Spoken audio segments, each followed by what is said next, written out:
ఓం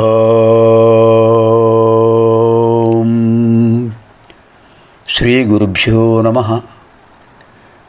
శివానందలహరి 41వ శ్లోకంలో ప్రవేశిస్తున్నాం.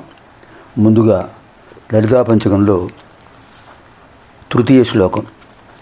ప్రాతర్నమామి లలితాచరణారవిందం భక్తేష్టదాన నిరతం భవసింధుభూతం పద్మాసనాదిసురనాయక పూజనీయం పద్మాంకుశధ్వజ సుదర్శన లాంఛనాక్షం.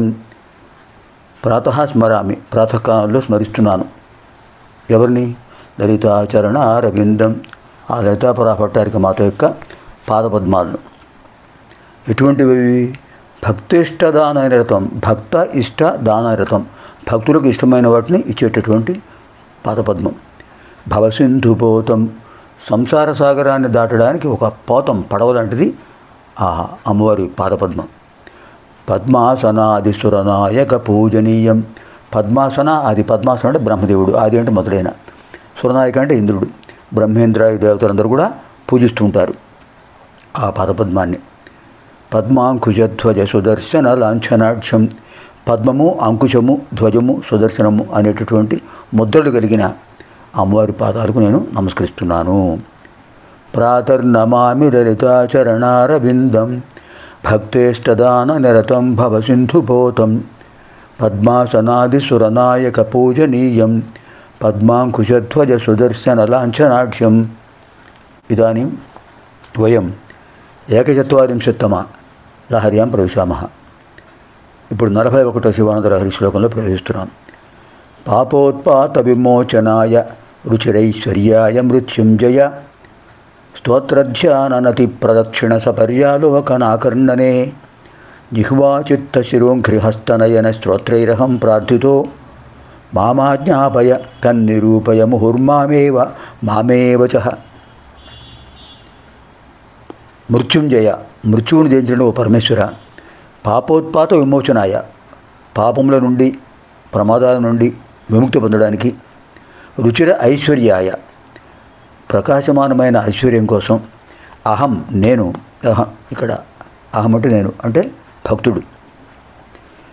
జిహ్వా చిత్త శిర అంఘ్రి హస్త నయన శ్రోత్రై. జిహ్వా నాలుకతోనూ, చిత్త మనస్సుతోనూ, శిర శిరస్సుతోనూ, అంఘ్రి పాదములతోనూ, హస్త చేతులతోనూ, నయన నేత్రాలతోనూ, శ్రోత్ర చెవులతోనూ. స్తోత్ర ధ్యాన నతి ప్రదక్షిణ సపర్య ఆలోకన ఆకర్ణనే. స్తోత్రం చేయటం, ధ్యానం చేయటం, నమస్కారం చేయటం, ప్రదక్షిణ చేయటం, సేవ చేయటం అంటే పూజించడం, స్వామివారిని దర్శించడం, స్వామివారి లీలా కథలు వీళ్ళ విశేషాలను వినటం, ఇలాంటి వాటిల్లో ప్రార్థిత,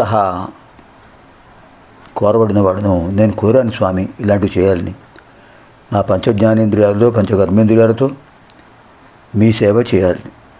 నాలుగుతో నువ్వు స్తుతించాలి, మనస్సుతో ధ్యానించాలి, శిరస్సుతో ప్రణమిల్లాలి, చేతులతో పాదాలతో ప్రదక్షిణ చేయాలి, చేతులతో పూజించాలి, నేత్రాలతో మిమ్మల్ని దర్శించాలి, శ్రోత్రాలతో మీ లీలా కథలు, త్రిపురాసుర సంహారం లాంటి కథలు నేను వినాలి.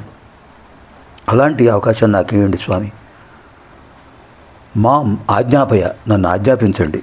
ముహుహు మామేవ తత్ కర్తవ్యం నిరూపయ, నాకు ఆ కర్తవ్యాన్ని నిరూపించండి, మార్గదర్శనం చేయండి. ఎలా చేయాలి, ఎలా వెళ్ళాలి అదంతా మీరు చెప్పండి. మీరు చెప్పినట్టు ఏం చేస్తాను.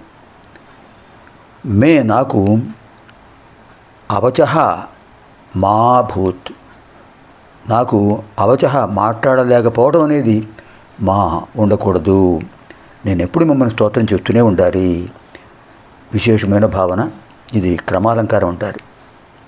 మృత్యుంజయుడమైనటువంటి ఓ పరమేశ్వర, పాపముల నుండి భయంకరమైన ప్రమాదం నుంచి విముక్తి పొందడానికి, ఉజ్వలమైన ఐశ్వర్యాన్ని పొందడానికి నేను నాలుకతో స్తుతిస్తున్నాను,